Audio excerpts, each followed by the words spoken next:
Poutine et Trump se disent maintenant prêts à négocier sur la guerre en Ukraine. Jeudi 23 janvier, Donald Trump a réaffirmé sa volonté de rencontrer le président russe. From what I hear, Putin would like to see me, and we'll meet as soon as we can. I'd meet immediately. Every day we don't meet, soldiers are being killed on a battlefield.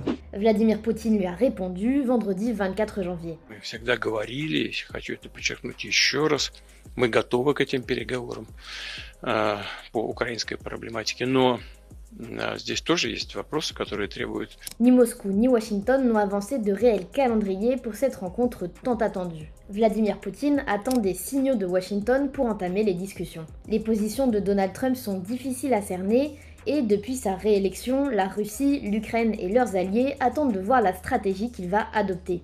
D'un côté, Trump a déjà critiqué à plusieurs reprises l'aide militaire massive fournie par les États-Unis à l'Ukraine.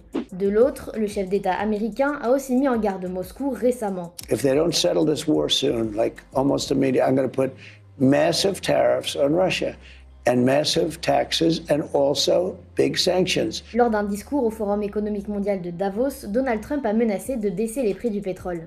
I'm also going to ask Saudi Arabia and OPEC to bring down the cost of oil. If the price came down, the Russia-Ukraine war would end immediately.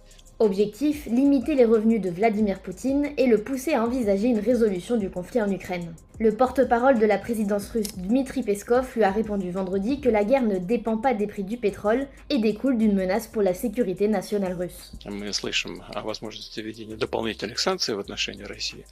Я сомневаюсь, что он будет принимать такие решения, которые будут наносить вред самой американской экономике. Он человек не только умный, он прагматичный человек. Volodymyr Zelensky, qui a longtemps été hostile à toute négociation avec Moscou, a évoqué cette possibilité à plusieurs reprises dernièrement. Українці готові працювати разом з американцями, щоб досягти миру.